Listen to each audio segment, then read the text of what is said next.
সাকার, জোরে বলুন না সুবহানাল্লাহ। আমাদের মধ্যে আল্লাহর রহমত বর্ষণ হয় না কেন জানেন? আমরা কিছু পাই না, আমাদের নামাজ তো নাই। আছে আছে নামাজ।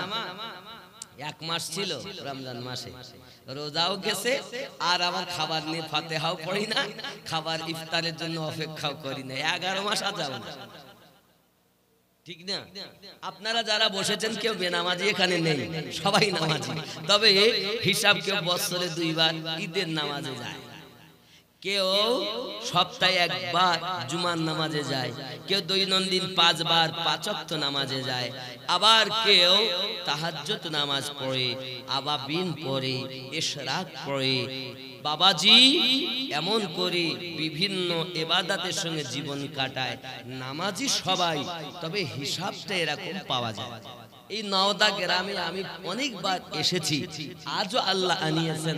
আল্লাহর একজন ওলির দরবারে, ওলি হয় তারা, নামাজি হয় যারা, নাকি? কিন্তু আজকে এই যুগে ভণ্ড পীর বেরিয়েছে কিছু। কি পীর বেরিয়েছে? ভণ্ড পীর। নামাজও নাই, রোজাও নাই। আব্বা আমার, এমন পীরও কিছু আছে। মুর্শিদ রূপে ফানা হও মন, ওই নাম বিনে গতি নাই। আদম সুরাতের মাঝে মুর্শিদ রূপে খাল খেলছে সাই। মুর্শিদ রূপে ফানা হও মন, ওই নাম বিনে গতি নাই। এটা শোনাবো আমি আপনাদের, তবে এখনো টাইম আসেনি, সময় শোনাবো। এখন বেটা নামাজি, বেটাকে মানুষ করার জন্য মাদ্রাসায় দিয়েছে, আলেম বানাবে। কোন সন্তান যদি আলেম হয়, তার আব্বা আর মাকে নূরের টুপি পরাইয়া আল্লাহ দয়ার জান্নাতে নেবেন। আমার নবী বলেন, আলিম হলো আমি নবীর বন্ধু। আল উলামা ওয়ারাসাতুল আম্বিয়া, আমি নবীর ওয়ারিস হলো আলিমগণ। জোরে বলেন, আলিমকে দেখা দেখি, জোরে বলেন না। কিন্তু আলেম যেন জালেম না হয়। আলেম আবার 3 প্রকার। কয় প্রকার? 3 প্রকার। শুনলেন? আমারে কি সইতে পারে না। হানাফি মাযহাবের বড় গ্রন্থ রুদ্দুল মুখতারের ভিতরে লেখা আছে আলেম 3 প্রকার। গাউসে পাক একটি কিতাব লিখেছেন গুনিয়াতুত তালিবিন, তার ভিতরে বলেছেন আলেম 3 প্রকার। 1 নাম্বার আলেম খাঁটি আলেম, আমল করে, কিতাব পড়ে। এই আলেম যদি কোনো গ্রামে যায় তো ওই গ্রামের কবরের আযাব 40 দিনের জন্য আল্লাহ maaf করে দেয়। একটু জোরে। 2 নাম্বার আলেম কিতাব পড়ে, আমল করে না। 3 নাম্বার আলেম আমল করে, কিতাব পড়ে না। তো 2 শ্রেণীর আলেম ভর্তি হয়ে গেছে। এই 1 নাম্বার আলেম পাওয়া মুশকিল হয়ে গেছে। কত আলেম নেবেন? মসজিদে ইমামতি করে, শুক্রবারে নামাজ পড়ে বাড়ি যায়, গিয়ে দূর দূরান্ত হলো মাসে হয়তো একবার 1 সপ্তাহ ছুটি নেয়, এই জুমা পড়িয়ে যায় আর পরের বৃহস্পতিবার সন্ধ্যার মধ্যে আসে। এখন বৃহস্পতিবার ওরা আসার কথা, এখন কমিটি লোক, হুজুর এলেন না। আমার ছেলের বেটার ব্যাপক শরীর খারাপ, আমি যেতে পাচ্ছি না। এদিকে বেটার কিছুই হয়নি। এরকম আছে না? কত হুজুর লেবেল, কত জনের মেয়ে নিয়ে পালিয়ে গেছে ইমামতি করতে করতে, আছে না?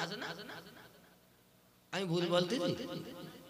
আমার বাবা সইতে পারে না, এই জন্য মৌলবীরা কত মৌলবী লেবেল। আচ্ছা, সব মৌলবী ওই 2 শ্রেণীর আলেম কিন্তু নবীর ওয়ারিস না। এই 1 নাম্বার আলেমটা খাঁটি আলেম। এটা হলো এই ব্যক্তিকে দেখলে সওয়াব হবে।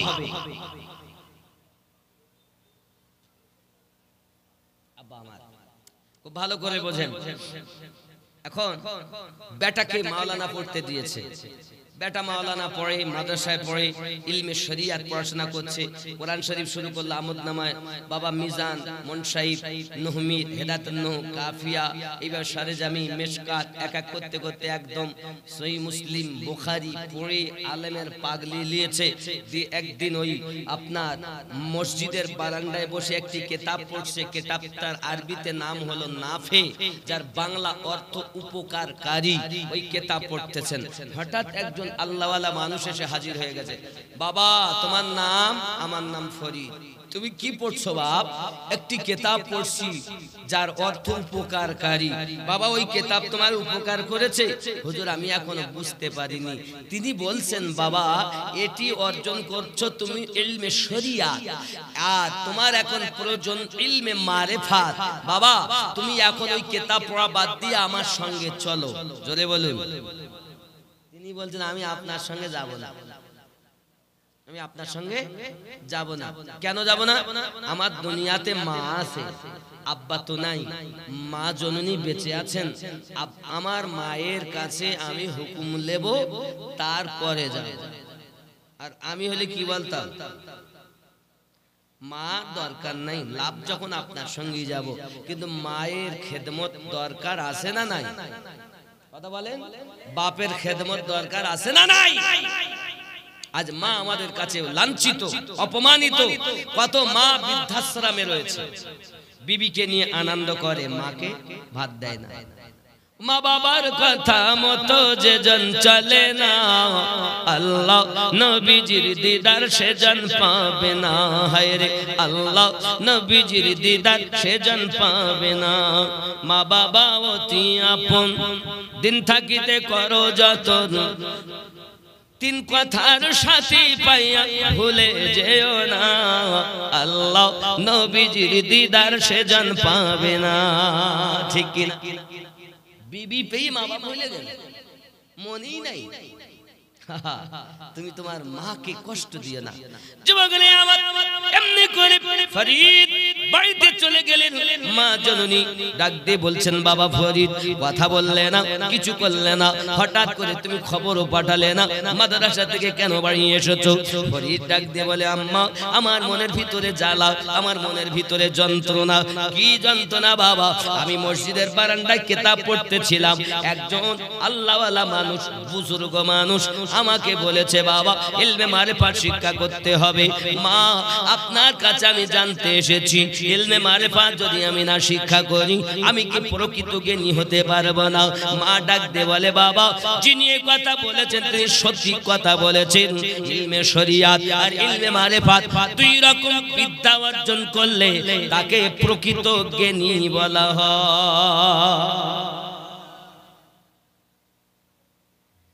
এখন বেটা মায়ের কথা শুনে বলে সত্যি তো, তাহলে মায়ের অর্ডার আছে, বাবা যাও তুমি ইলমে শরিয়াত অর্জন করেছো, এখন ইলমে মারিফাত তোমার দরকার। ফরিদ চলে গেলেন, কোথায় পাবে তার আর খবর সন্ধান নাই। উনি জঙ্গলের ভিতরে চলে গেলেন, জঙ্গলে যাই ছোট্ট একটা ঘর বানিয়ে তার ভিতরে আল্লাহ আল্লাহ আল্লাহ আল্লাহ আল্লাহ করতেছেন। সুবহানাল্লাহ বলে। 36 বছর কারো জ্ঞান কি ফোটে না, 6 মাসের কালে আবার পায় যে 16 আনা। যার ইচ্ছা তারে দিয়ে মিলায় তৌহিদের মেলা, কেউ পারে না বুঝতে আমার পীর মুর্শিদের খেলা। ওরে জোর করে বুঝতে গেলে তার ঘটে মরণ জ্বালা, কেউ পারে না বুঝতে আমার পীর মুর্শিদের খেলা। অত সহজ না বাবা। এখন একদিন, 2 দিন, 1 সপ্তাহ চলে গেল, ধ্যান ভেঙে গেল। বার হয়েছেন, গাছের পাতা ছুঁয়েছেন, ছুঁয়ে চিবিয়ে চিবিয়ে তার রস দিয়ে ক্ষুধা নিবারণ করে আবার ধ্যানে মশগুল।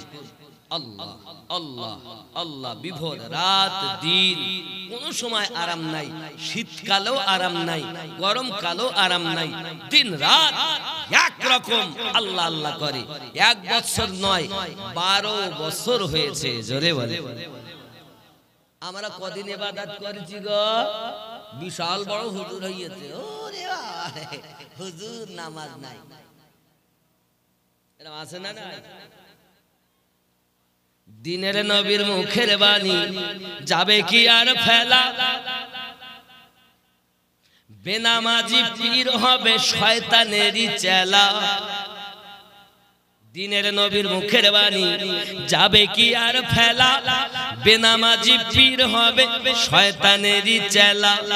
আরে দিনের নবীর কথা দেখি গেল ভোরে, গেল ভোরে ভোরে, ওরে ভূমণ্ড ভরেছে ভণ্ড পীরে রে, ভূমণ্ড ভরেছে ভণ্ড পীরে।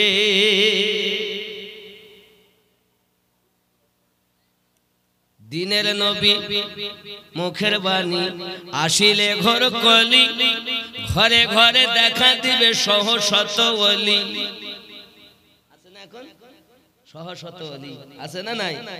দিনের নবীর মুখের বাণী আসিলে ঘর কলি, ঘরে ঘরে দেখা দিবে সহশত ওলি। দয়ার নবীর মুখের বাণী গেল রে ভোরে, ভূমণ্ড ভরেছে ভণ্ড পীরে রে, এ ভূমণ্ড ভরেছে ভণ্ড পীরে।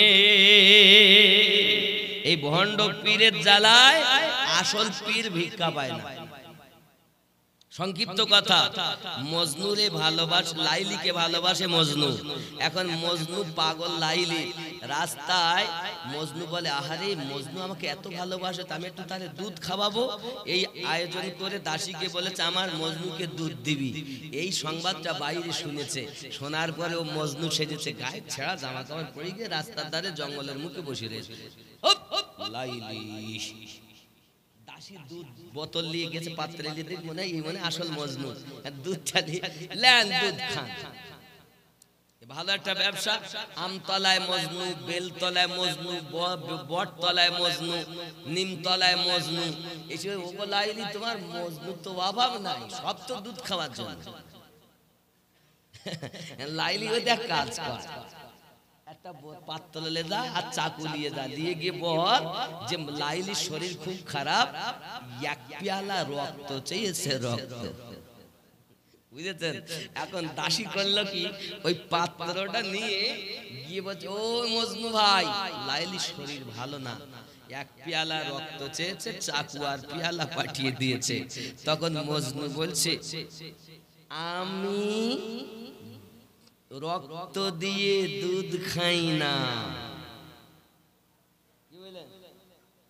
লাইলি বলছে ঘুরে যখন দাসীকে বুঝতে পেরেছো যে রক্ত দিতে চায় না সে আসল মজনু লয়, আমার মজনু একটাও লয়, তুমি যাদের দুধ খাওয়াচ্ছ কেউ আমার না। বলো খোঁজো মজনু আছি। এখন ভিতরে জঙ্গলে চলে গেছে, দেখে ভিতরে জঙ্গলে একজন ব্যক্তি আঙুলকে কলম বানাইয়া আর মাটিকে কাগজ বানাইয়া লিখছে লাইলি লাইলি লাইলি। এখন বলছে হগো মজনু, লাইলি তোমার শরীর খুব খারাপ, অসুস্থ হয়েছে, এক পেয়ালা রক্ত চেয়েছে। বলে কই চাকুটা দাও, পেয়ালাটা দাও। শরীর থেকে রক্ত ভরিয়ে পেয়ালাটা দিয়ে দিয়েছে। দাসী যাইয়া বলে সত্যি লাইলি তোমার মজনু একজনই, যে তোমার জন্য রক্ত দিত পিছপা হয় না। জোরে বলে সুবহান। বন্ধুরে আমার, হযরত ফরিদ 12টি বছর ইবাদত করার পর বাড়িতে এসেছেন বাবা। মা জননী ফরিদকে ডাক দিয়ে বলছেন বাবা ফরিদ বলো বলো বাবা 12টা বছর কিভাবে তুমি অতিবাহিত করেছো? হযরত ফরিদ ডাক দিয়ে বলে মা জননী ওই জঙ্গলের ভিতরে আমি আল্লাহর ইবাদত বান্দাগি করতাম, রাতের বেলা ইবাদত করতাম, দিনের বেলা ইবাদত করতাম। ওগো রব্বে, ওগো আমার জননী মা, আমি দিন রাত একাকার করে দিয়ে ইবাদত বান্দাগি করে 12টা বছর আমি কাটিয়ে দিয়েছি। বাবা তোমার ক্ষুধা লাগলে তুমি কিভাবে তোমার ক্ষুধা মিটাতে? বেটা ডাক দিয়ে বলে মা আমার যখন ক্ষুধা লাগতো এক সপ্তাহ পরে যখন ধ্যান ভেঙে যেত আমি তখন বৃক্ষের নিকটে যেতাম, বৃক্ষের কচি পাতাগুলো ছিঁড়ে নিতাম, চিবাতাম আর ওই রস দিয়ে নিজের জিভে আপনার ক্ষুধা মিটিয়ে নিতাম। আবার জঙ্গলের ভিতরে যাইয়া আল্লাহর ইবাদত বান্দাগিতে মশগুল হয়ে যেতাম। এইভাবে 12টা বছর কাটিয়ে দিয়েছি। মা বলে বাবা ফরিদ তুই একদম আমার কাছে আয়। বেটা ফরিদ যখন নিকটে এসেছে মা তার মাথার চুল ধরে টান দিয়ে বলছেন বাবা ফরিদ রে তুই কাছে আয়। যেই কাছে মাথার চুল ধরে টেনেছে বেটা চিৎকার মেরে কেঁদে উঠেছে। ডুকরে কেঁদে বলে মা আমি 12 বছর ভালো খাবার খেলাম না, দুনিয়ার লাজিজ খাবার খেলাম না, রুটি খাইনি, লুটি খাইনি, গোস্ত খাইনি, মাছ খাইনি, ডিম খাইনি, আল্লাহর নিয়ামত কিছুই খাইনি, গাছের কচি পাতা চিবিয়ে চিবিয়ে খেয়ে আল্লাহ আল্লাহ করেছি। মা গো 12 বছর পর আপনার কাছে যখন এসেছি আমি জানি আপনি আমাকে সহায় করবেন, আদর করবেন, আনন্দ দেবেন, আমাকে আদর যত্ন পাবো, এই জন্য আপনার কাছে এসেছি। আপনি আমাকে আদর যত্ন করা বাদ দিয়ে মাথার চুল ধরে টান দিয়েছেন। 12 বছর আমি কষ্ট করেছি, আপনার কাছে এসে তো আমি শান্তি পেলাম না। এমন সময়তে মা গর্জন করে বলে বাবা ফরিদ রে জেনে রাখো যে ব্যক্তি আল্লাহ পেতে চায় ওই ব্যক্তি যদি একটি গাছকে কষ্ট দেয় সে আল্লাহ পাবে না। হে বাবা ফরিদ শুনে নাও, শুনে নাও, তুমি যখন তোমার ক্ষুধা লাগলে গাছের পাতাগুলো ছুঁয়ে নিতে, চিবিয়ে তার রস দিয়ে জীবিকা নির্বাহ করতে বাবা। ও বাবা বলো ওই বৃক্ষের পাতা ছেঁড়ার সময় বৃক্ষটা কত কষ্ট পেয়েছি। আমি মা তোমার মাথার চুল টেনেছি বাবা, আমি তো তোমার চুল উড়ে নেইনি, তুলে নেইনি। মনে করো বাবা টানলে যদি এত কষ্ট হয় তার ছিঁড়লে কত কষ্ট হবে। যে ব্যক্তি একটা বৃক্ষকে কষ্ট দেয় ওই ব্যক্তি আল্লাহ পেতে পারে না। যা বাবা যা, যেদিন তুই মানুষের মতো মানুষ হবি ওই দিন তুই আমার কাছে আসবি। 12টা বছর তোর নষ্ট হয়ে গেল, এখনো পর্যন্ত তুই আল্লাহ পেলি না। আল্লাহ যেদিন পাবি সেদিন আমার সন্তান বলে দাবি করবি। এরকম মা। আর আমাদের ঘরে ফরিদ দুঃখ করে চলে যান, যাইয়া জঙ্গলের ভিতরে আবার কয়েকটা রুটি বানিয়ে নিয়েছেন, এক মুষ্কে যা পানি নিয়েছেন, জঙ্গলে যাই ইবাদত করতেছেন আল্লাহ আল্লাহ। এক সপ্তাহ পর আবার ধ্যান ভেঙে গেল, পানি আছে সামনে রাখা, পানি পান করব। আব্বা আমার সামনে আছে রুটি রাখা, রুটি খাবো। মন বলছে আর একটু ডাক, আর একটু ডাক, রুটি আছে খেলেই খাওয়া হবে, পানি আছে পান করলেই পান করা, আর একটু ডাকো, আর একটু ডাকো। আল্লাহ আল্লাহ আল্লাহ আল্লাহ। আল্লাহর কাঙ্গাল হলে পরে আল্লাহ পাওয়া যায়।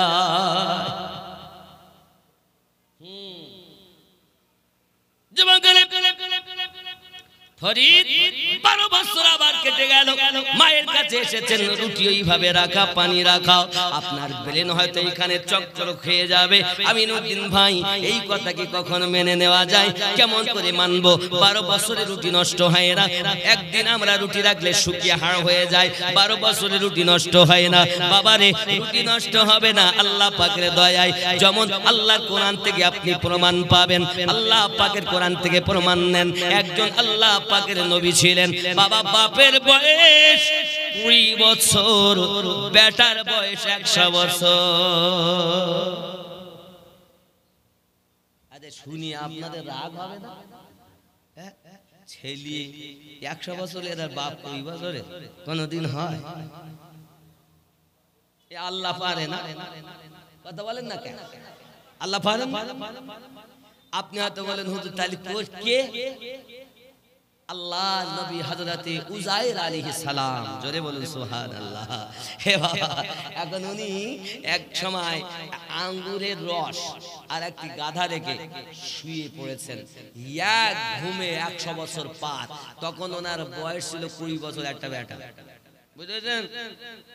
এখন বাপ আমার উনি 100 বছর ঘুম ভেঙেছে, ভেঙে দেখতেছে যেমন আপনার রস রাখা ছিল তেমন, গাধা যেমন রাখা ছিল তেমন।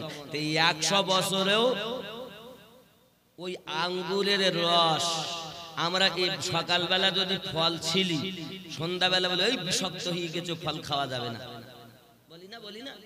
বলি না ডিসকালার হয়ে যায়। আর আল্লাহর নবী উজাইর আলাইহিস সালাম রস রেখে শুয়েছেন, তো 100 বছরেও কালার নষ্ট হয়নি, যেমন ছিল তেমন আছে। জোরে বলেন। এটা আমাদের হুজুর আছে, হুজুর তো সবচেয়ে ভালোই জানেন। হ্যাঁ জানেন, উনি তো প্রধান শিক্ষক, জানেনই। আমি ভুল বলছি না হুজুর? একদম ঠিক কথা। দেখেন কোরআন শরীফেই আছে। তাহলে আল্লাহ পাক কি না পায়? দয়া কার, খোদার খেলা কার? আল্লাহ বান্দারে করে খেলা, সুখ দুঃখের বসিয়ে মেলা রে। যারে ধনী দেখি সকাল বেলা, ওরে ফকির সন্ধ্যা বেলা, মুখের কথা নয় রে জাদু, খোদার পথে চলা। ছোট দিয়ে আয় কাল করে সুর, ওরে ডাকছেন কামলি ওয়ালা, খোদার পথে চলা। আল্লাহুম্মা সাল্লি মাওলানা মুহাম্মদ ওয়া আলা আলি সাইয়্যিদিনা। জোরে বলুন ইয়া রাসূলুল্লাহ। বাবজি এমন সমাতে ফরিদ বানিয়ে এসেছেন বাড়ি, রুটি যেমন পানি তেমন পান করা হলো না, খাওয়া হলো না। বাড়িতে এসেছেন, মা বলছেন বাবা কেমন করে কাটালে 12 বছর? সঙ্গে সঙ্গে বাবা বলছেন, ও জননী মা, রুটি সম্মুখে রাখা ছিল, পানি রাখা ছিল, খাইনি। মন যখন খেতে, আমার পেট যখন খেতে চেয়েছে, আমি আমার ডেকে ডেকে বলেছি, রে ফরিদের পেট খাস না, এখন রুটি আছে সম্মুখে রাখা, খেলেই খাওয়া হবে, পানি আছে রাখা, পান করলেই করা হবে। আল্লাহ আল্লাহ করেছি, আল্লাহ আল্লাহ করাতেই 12 বছর কিভাবে কাটলো জানি না। মা বলে বাবা 12 বছর আগে নষ্ট করেছো, আবার 12 বছরে নষ্ট করেছো। খাবো খাবো করে আল্লাহ আল্লাহ করলে আল্লাহ পাওয়া যায় না। 12 24 বছর বেকার হয়ে গেল রে বাবা। যা বাবা যা, তোকে পেটে রেখে আমি বড় ভুল করে ফেলেছি। মানুষের মতো মানুষ হবি, তারপরে আমার সাথে মা বলে তুই পরিচয়, আমাকে মা বলে ডাকবি, সন্তান বলে পরিচয় দিবি। আমি তো বুঝলাম না তোর মতো বেটা পেটে রেখে আমি অত ভুল করে ফেলেছি। তুই আলেম হলি বটে, শরীয়তের আলেম হলি, জ্ঞানী বলে দাবি করতে পারবি না। একরকম জ্ঞান হয়েছে, আর একরকম জ্ঞান অর্জন করার জন্য অনেক সাধনা করতে হয়। এই জন্য তো খাজা গরিব নওয়াজ 20টা বছর ধরে খাজা উসমান হারুনির পোটলা বহন করেছিলেন। জোরে জোরে বলুন সুবহান।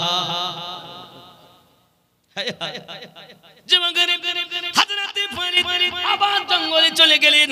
জঙ্গলে যাওয়ার পর এ বাবাজিরা আমার কিনা জঙ্গলে যাওয়ার পরে দেখে জঙ্গলে একটা কুয়া আছে। বাবা আমার এমন সব পিপাসা লেগেছেন, কিন্তু কুয়ার নিকটে যাইয়া দেখে পানি খুব নিচে, বালতি নাই, রশি নাই, কেমন করে খাবো? পানি পান করা হবে না। উনি একটু সরে গেছেন, দেখে জঙ্গল থেকে একটা হরিণ বেরিয়ে মুখ লাগিয়ে চাপ চাপ চাপ করে পানি পান করে। ডাক দিয়া কয়, হ্যাঁ রে, আমি গেলাম পানি দূরে আর হরিণ খায় মুখ লাগিয়ে, ব্যাপারটা কি? উনি আবার আইলেন, দেখে হরিণী চলে যায়। উনি আবার চাইয়া দেখে পানি তো দূরে, তুই খায় কেমন করি হরিণী? উনি দূর থেকে দেখছেন হরিণ আবার এসেছে, পানি খায়। এমন সময় আল্লাহকে ডেকে বলে, মালিক রে গো, জঙ্গলের জীব তোমার পানি খেতে পাবে, আমি খেতে পাবো না, এ কেমন বিচার?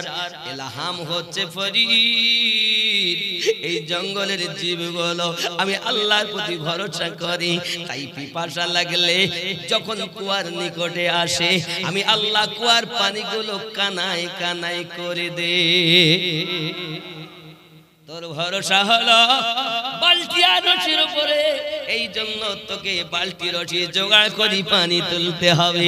ফরিদ বলে, আমি তো বড় অপরাধ করলাম। এদিকে 24 বছর গেল, সেও বেকার হয়ে গেল। কয়দিন ইবাদত করেছে, নামাজ পাওয়ার তো পড়ি বলে আমার মতন হুজুর আর নাই।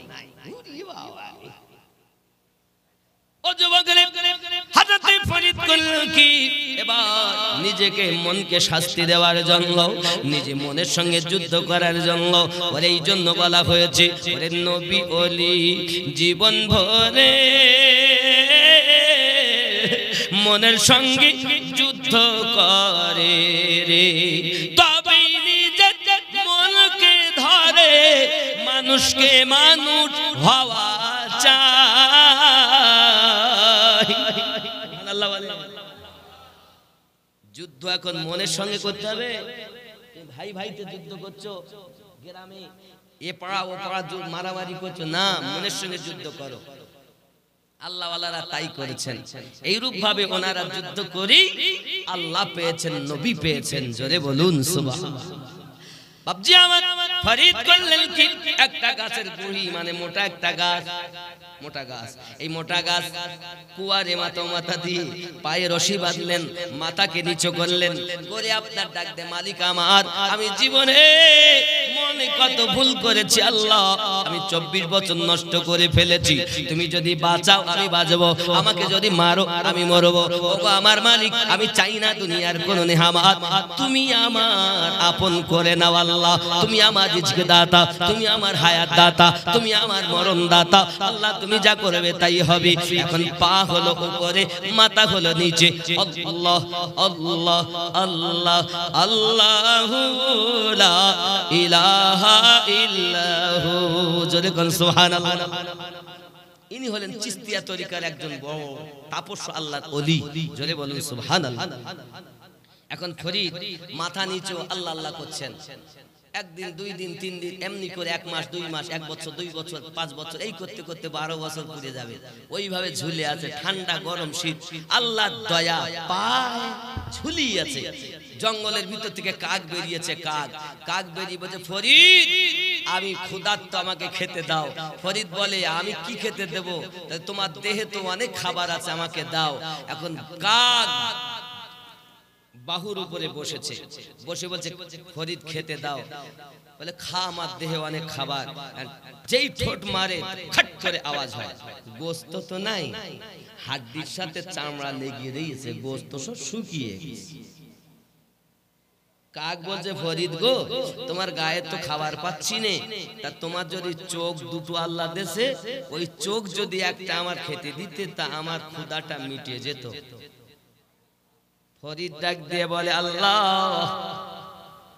আমার দিয়েছ তোমার নেয়ামত দুটি চোখ এই জঙ্গলের কাক তোকে যদি আমি আমার চোখ দিয়ে দিই এই চোখ দিয়ে আল্লাহর নেয়ামত দেখবো কেমন করি কাক ডাক দিয়ে বলে ফরিদ তুমি না শ্রেষ্ঠ জীব আমি হলাম নিকৃষ্ট জীব জঙ্গলের জীব কয়েকদিন ধরে ক্ষুধার্ত জানি দানকারীকে নাকি আল্লাহ বড় ভালোবাসে ওগো ফরিদ তুমি কি পারবে না একটা চোখ আমাকে দিতে ফরিদ চিন্তা করে আহারে সব তো আমার বেকার হয়ে গেল আমি এই চোখ দিয়ে পাতা দেখেছি আর আপনার কিনা পাতা ছুঁয়েছি হাসরের দিন যদি চোখ যাইয়া আমার উল্টা সাক্ষী দেয় তখন আমি ফরিদের কি হবে ফরিদ রে অন্তত ফরিদ ডাক দিয়ে বলে কাক আয় আমার কাছে আয় আমার একটা চোখ তুই তুলে নে খবরদার আর একটা চোখে যেন আঘাত করবি না কারণ একটা চোখ চলে গেল আর একটা চোখ দিয়ে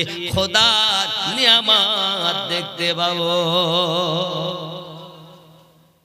হযরতে ফরিদ নিজের একটি চোখ দিয়ে দেন কাক বাহুর উপরে বসে ঠোকা মারে কত জ্বালা হয় মুখের কথা নয় রে জাদু আল্লাহর পথে চলা যুবকের হযরতে ফরিদ ঠোকা মেরে মেরে চোখটা তুলে নেয় কত কষ্ট হয় ফরিদ কিছুই বলে না চোখটা যখন দান করে দিয়েছেন কাক মনের সুখে খায় আপনার আনন্দে চলে যায় আর বলে আয় ফরিদ আমি আল্লাহর কাছে ফরিয়াদ করি আল্লাহ যেন তোমাকে জামানায় কুতুব বানায়া দেয় হযরতে ফরিদ রাহমাতুল্লাহ আলাইহি আবার আল্লাহ আল্লাহ করি চলেছেন আবার একটা কাক এসেছে এসে বলছে ফরিদ আমি বড় ক্ষুধার্ত খেতে দাও আল্লাহর খেলা বোঝা যায় না রে বন্ধু কাকে কি দিয়ে আল্লাহ কিভাবে পরীক্ষা করেন বোঝা যায় না রে বাবা। হযরতে ফরিদ করলেন কি, ডাক দিয়ে কি কথা বললেন, ওগো জঙ্গলের কাক, আমি তোমাকে দিতে পারবো না, আমি তোমাকে খেতে দিতে পারবো না। সঙ্গে সঙ্গে ডাক দিয়া কয়, ফরিদ গো, জঙ্গলের একটি কাক তোমার কাছে খেতে পাবে আর আমি তোমার কাছে খেতে পাবো না। কি কেমন পরিচয় দিতেছেন। মেহেরবানি করে যদি আর একটা চোখ যেটা অবশিষ্ট আমাকে যদি দেন তাহলে আমি বড় খুশি হইয়া যাব। কিছু চাই না ফরিদ, অবশিষ্ট চোখটা তুমি আমায় দাও। ফরিদ অনেক চিন্তা ভাবনা করি দেখে, আহারে রাখে আল্লাহ মারে কে, আল্লাহ যদি বাঁচায় আমি বাঁচবো, আল্লাহ যদি মারে আমি মরবো। এই চোখ আর আমি রাখবো না। এটা হচ্ছে আল্লাহ পাকের একটি পরীক্ষা। ওগো আমার যুবকেরাও, ওরে আমার সোনামানিকেরাও, হযরতে ফরিদ বলেন, কাক আয় আর কাঁদিস না, এই চোখটা তুই ঠুকে ঠুকে খাও। চোখটা আপনার ঠুকে তুলে নিয়েছি, চোখটা খেয়ে নিয়েছি। ফরিদের 12 বছর পূর্ণ হয়। কেমনি আমি বাড়ি যাব, কেমনি আমি আমার মাকে দেখব, কেমন করে কি হবে, এই চিন্তা ভাবনা করছেন। ইশারায় ইশারায় ওই কাঠের গুঁড়ির উপরে উঠেছেন, সব কিন্তু শিল হয়ে গেছে। খুব কষ্ট করে উঠেছেন, কুয়া থেকে নিকট বাইরে এসে ইশারায় ইশারায় আপনার আমার নবীর নাম মোবারকা নিয়ে কুররাতু আইনি বিকা ইয়া রাসূলুল্লাহ সাল্লাল্লাহু আলাইহি ওয়াসাল্লাম বলে, যেই না চোখে আপনার ঠোঁটে চুমা দিয়া চোখে বুলাইয়া দেয়, আবার আল্লাহ বলেন, জিবরিল চলে যাও। আবার ফরিদ আমার নবীকে ও মোহাব্বত করে চোখে চুমু দিয়েছে। আমি ফরিদের নতুন দুটো চোখ দান করে দিলাম। হযরতে ফরিদ চোখ দুটি লইয়া দুনিয়া দেখে, মনে আনন্দে বাড়িতে আসে। মা জননী, মা জননী ফরিদ আসছেন বলে আপনার গেটের দরজা খুলে দাঁড়িয়ে আছে। যেই না ফরিদ এসেছে ভিতরে দিয়ে চলে গেছে। মায়ের মাথা জাঙের উপরে ফরিদ মায়ের কোলে মাথা রেখে শুয়েছেন। মা তার মাথায় হাত বুলায় আর বলে, বাবা বাবা রে। ফরিদ এবার নিজের ঘটনাগুলো বলতে চাই। মা বলে, বাবা বলতে হবে না রে, বলতে হবে না। তুই যে জঙ্গলে কিভাবে আল্লাহ আল্লাহ করেছিস, আমি মা বাড়ি বসে বসে কাশফের মাধ্যমে সব দেখেছি। কেমন ছিল তার মা, কেমন ছিল তার মা। হে যুবকেরা, বৃক্ষ তুমি কেমন, ফলে তোমার পরিচয়। মা ছিলেন আল্লাহর ইবাদতকারিনী, বাপ ছিলেন আল্লাহর ইবাদতি। ও যুবক, আমরা তো মা হয়ে ভালো হতে পারিনি, বাপ হয়েও ভালো হতে পারিনি, যার কারণে আমাদের সন্তান ভালো হয়নি। ফরিদ খামোশা, সব কিছু আমি দেখি। ও বাবারা, আমার মা জননী যারা কথা শুনছেন শুনুন। মায়েরা আবিদা জাহিদা নেককারিনী হতে পারে, মায়েরা আল্লাহর ওলিয়া হতে পারে, কিন্তু মায়েরা মুরিদ করতে পারে না। মায়েদের মধ্যে, মহিলাদের মধ্যে কোনো নবী নাই, মহিলাদের মধ্যে ওলিয়া আছে, কিন্তু মহিলাদের মুরিদ করার শরীয়তে অর্ডার নাই। ঠিক নেই? আমার জননী শুনে নেন মা, দুঃখ পাবেন না জানো আমার মা। আমি আপনাদের বোঝানোর জন্য ছোট্ট একটা ঘটনা বলি। আপনারা শুনেছেন একজন পাগলের কথা, যিনি শুধুই বলতেন আনাল হক, আনাল হক। শুনেছেন? কেন আনাল হক? মনসুর হাল্লাজকে কেউ বা এসে বলে, ওগো মনসুর, তোমার বোন চরিত্রহীনা মহিলা। বলে, কেন? রাতের বেলায় কোথায় যায় তোমার বোন, তুমি খোঁজ লাও। মনসুর বাইরে বেরিয়ে দেখে, সত্যি তো বোন রাতের বেলা কোথায় যায়। পিছন ধাওয়া করেছেন। বলে, দেখেন আল্লাহ যেন কি কুদরতি মানুষ, তারা আপনার কিনা এসে তাকে এক পেয়ালা শরবত দিয়ে যায়, এই শরবতটা পান করে। আর ওই ভাই মনসুর পিছন দিক থেকে বলছে, ও বোন, একা খাবে, আমাকে দাও। তো অল্প একটু ছিল, বোন তাকে দেয়, খাও। এখন এই এক অল্পক্ষণ ঢোক পান করে আপনার কিনা মনসুর নিজেকে বলতে লেগেছে, আনাল হক, আনাল হক। বোন ডাক দিয়ে বলে, হ্যাঁ গো,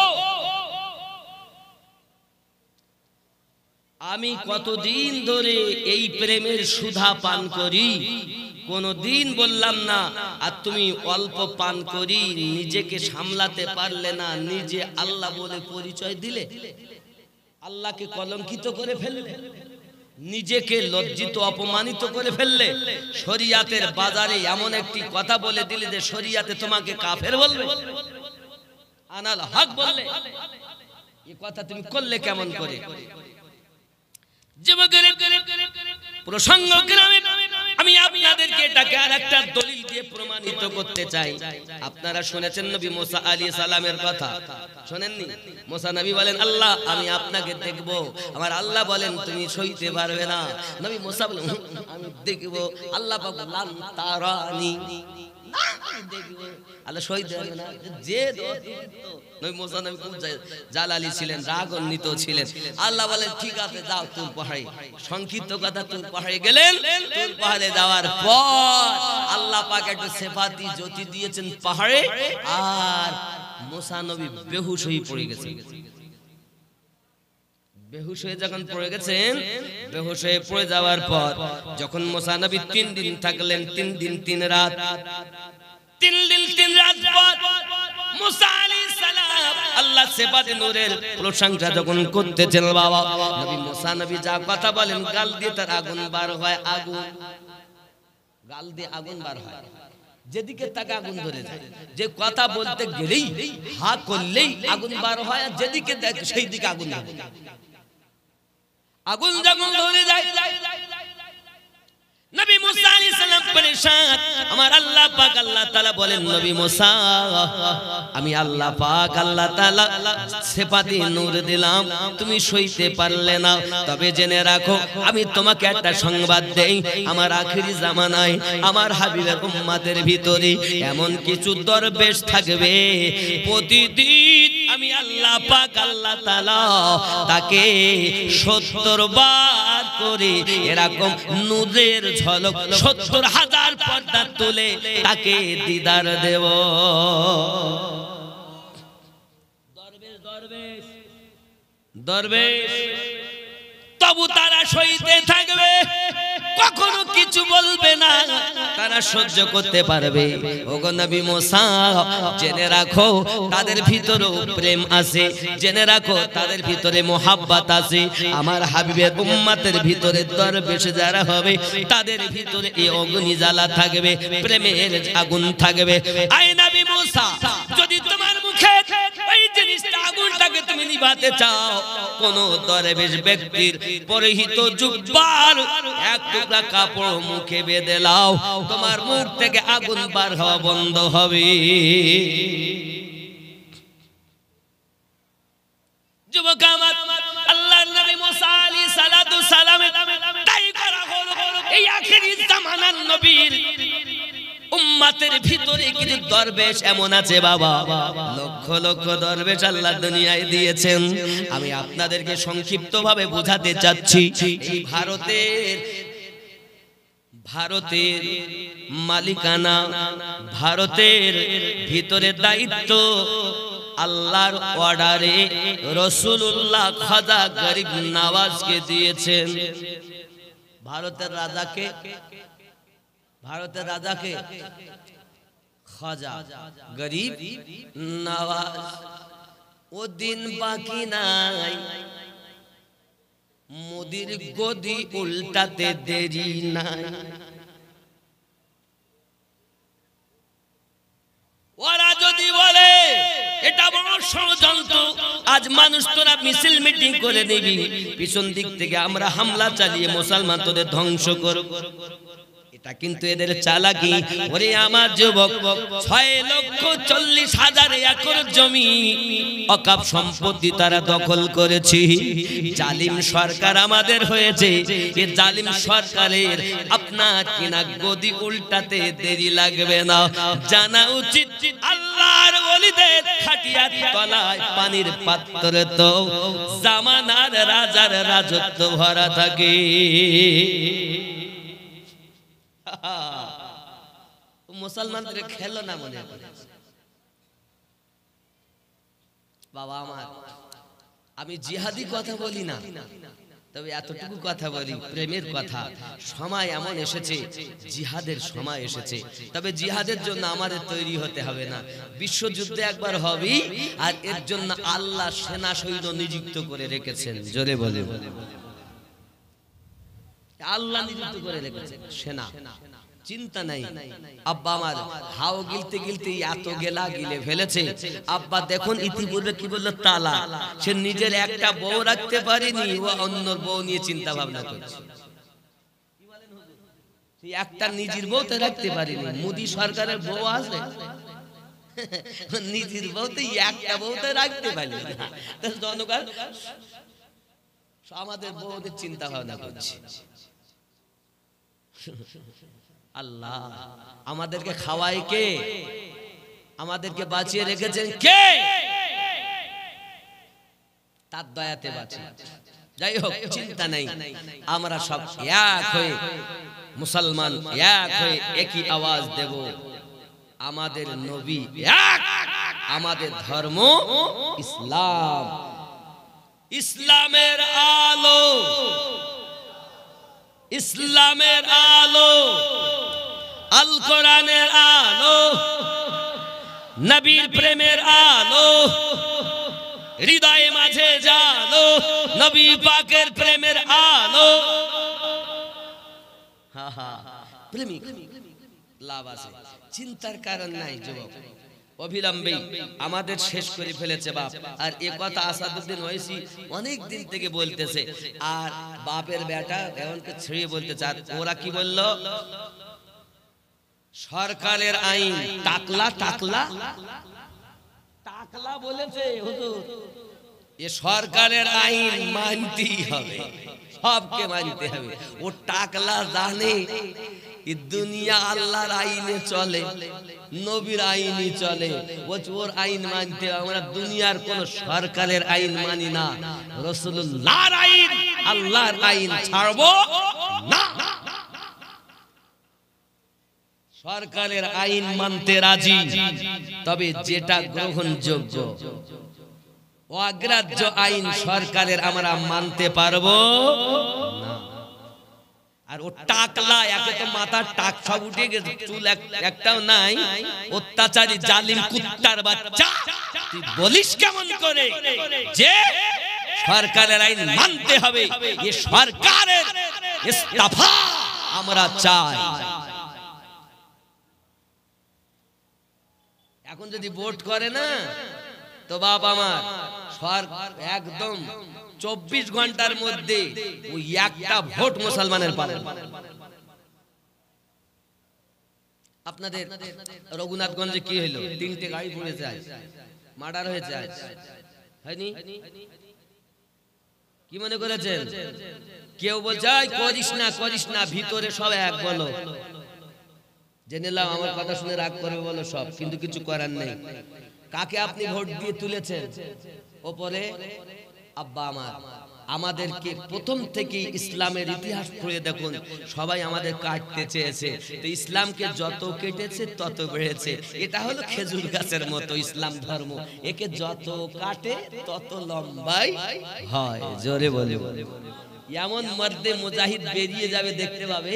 তা এই হাত যদি একবার উঠে যায় না, আমার দোয়া না কবুল হতে পারে, আপনার না হতে পারে। আচ্ছা, আমার এই দুনিয়ায় ভালো মানুষ নাই, কথা বলেন, ভালো মানুষের জন্য তো দুনিয়া চলছে। কি বলেন হুজুর? একবার যদি উঠে যায়, তুই 1 ঘন্টা লাগবে না, শেষ হয়ে যাবে। আল্লাহ পাক যদি ফিলিস্তিনকে আগুন দিয়ে শেষ করে দিতে পারে, যা কেউ পারেনি, জঙ্গলের এক শিয়াল বেরিয়ে, বিড়ালের মতো এক জীব বেরিয়ে যদি শেষ করতে পারে, তা আল্লাহ পাক মোদী সরকারের হাত থেকে আমাদেরকে বাঁচাতে পারে। জোরে বলুন। তা আমরা আল্লাহ তাবেদার, এই পথে যদি এখন এর জন্য যদি আমাদের জীবন দিতে হয়, তো শহীদের দরজা পাবো। জোরে বলুন সুবহানাল্লাহ।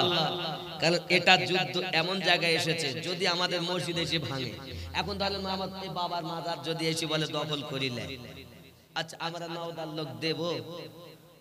বলেন দেব? তার জন্য ওরা র্যাব নামিয়ে, ওরা যদি ফোর্স নামিয়ে বম দিয়ে আমাদের উড়িয়ে দেয়, মরণ হয়। আমাদের মসজিদ যদি দখল করতে যায়, ইমাম সাহেব বলে ইমাম সাহেব ধরো, তো ইমাম সাহেব দিবে, আমরা কেউ দিতে যাবো? তো সব মসজিদ দখল করলে ওর বাপের সম্পত্তি তো তাই নিয়েছে, ওর বাপের লয়, আল্লাহর সম্পত্তি, আল্লাহর নামে এই দুনিয়াটা আল্লাহ বানিয়েছেন। আর মা ফাতেমার ইন্তেকাল মানে বিয়ের সময় আম্মা জানের নামে আল্লাহ দুনিয়া ওয়াকফ করে দিয়েছেন। এই আমি সহি হাদিসের কথা বলছি, শুনে রাখো, এই দুনিয়া সরকারের না, এই দুনিয়া আল্লাহ বানিয়েছেন। আর এই দুনিয়াকে মা ফাতেমার বিবাহের সময় আল্লাহ ওনার নামে ওয়াকফ করে দিয়েছেন। জোরে বলো, মা ফাতেমা রাদিয়াল্লাহু তাআলা আনহার ওয়াকফকৃত সম্পত্তিতে আমরা বসবাস করি। যিনি জান্নাতি নারীদের সর্দারিনী। যাক আমি সাইডে যাব না, ঘটনাটার একটুখানি বলি। 11:30 বাজে, 12টার মধ্যে শেষ কর। হ্যাঁ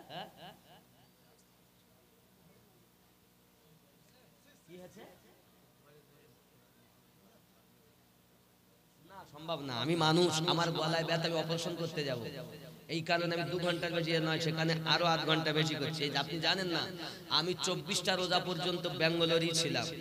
গলাতে আমার এখানে একটা পানি সিস্ট বাবা, আমি 3-3.5 ঘন্টা বক্তব্য দিয়েছি, আমি নিজে অসুস্থ না হলে হতো। এই জালসাগুলো ধরেন, এই জালসা আমি মোটে যদি না আসতাম, আপনার কি বলতেন? হারামির জাত আমিনুদ্দিন বলতেন না? ও হারামির বাচ্চা, দাওয়াত নিয়ে আসেনি তাই বলতেন। ভালো করে শোনেন, আমি বসে থেকে ব্যাঙ্গালোরে টাকা খরচা করে গিয়ে 50,000 টাকা ব্যয় করে ফিরে এসেছি শুধু আপনাদের জন্য।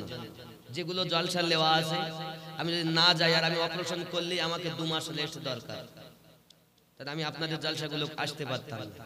তো আপনারা আমাকে কেউ ভালো বলতেন, কেউ খারাপ বলতেন, আপনাদের জন্যই এসেছি। বাপ আমার আবার আমাকে চলে যেতে হবে, অপারেশন করার জন্য দোয়া করবেন, তিনি বাঁচালে বাঁচব, বলার ক্ষমতা দিলে বলবো না কেন। তবে যেটা 1 ঘন্টা বাড়াচ্ছেন হুজুর সম্ভব না, আমি নিজে অসুস্থ বাবা। আপনি দেখেন এই জায়গাটা দেখেন, মোটা হয়ে আছে। হ্যাঁ, মহরম আলী সাহেব আসতে বলেন, তাই কোথায় আটকে গেল?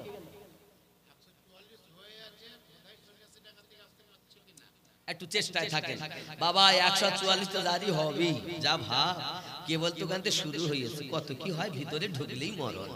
আমাদেরও রাস্তাঘাটে চলা বড় মুশকিল। কালকে আবার যাবো সেই নন্দীগ্রাম, কি হবে তা আল্লাহই জানে, বুঝলেন? খুব মুশকিল বাবা। আল্লাহ একটু জিকিরে লা ইলাহা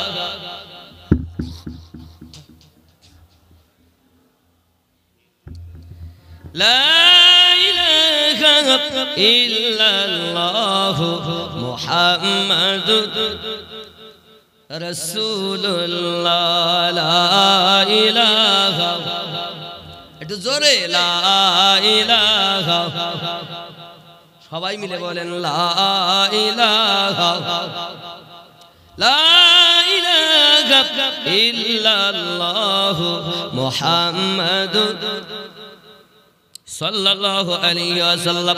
বাপজি আমার খেয়াল করুন, হযরত ফরিদ মায়ের কোলে মাথা দিয়ে শুয়ে আছেন, মা আদর করে সোহাগ করে, বাবা তোর মতো সন্তান আমি পেটে ধারণ করে আমি মা বড় গর্বিত হয়েছি, কারণ তোর সমস্ত চলা, তোর সমস্ত বলা আমি মা সবকিছু দেখেছি, আমি সবকিছু জানি। বাবা ফরিদ রে, বাবা ফরিদ রে, এই জীবনটা আজ এটা হলো আখিরাতের খেতি বাড়ি বাবা, আর দুনিয়া মাজরাতুল আখিরা, দুনিয়াটা আখিরাতের খেতি বাড়ি। এ বাবাজি আমার, এই দুনিয়ায় এখন তোমাকে প্রয়োজন একজন কামেল মুর্শিদের কাছে নিজেকে বিক্রি করা। বেটা বলেন মা, এতদিন 36 বছর আমি কাটালাম, এখন আমাকে বায়াত হতে হবে মা? হ্যাঁ বাবা, আমি শুনেছি নদীর ওই পারে হযরতে পীর শাহ কালান্দার রহমাতুল্লাহ আলাইহি বড় একজন আল্লাহর ওলি, ওনার কাছে আপনার চলে যাও, ওনার কাছে গেলে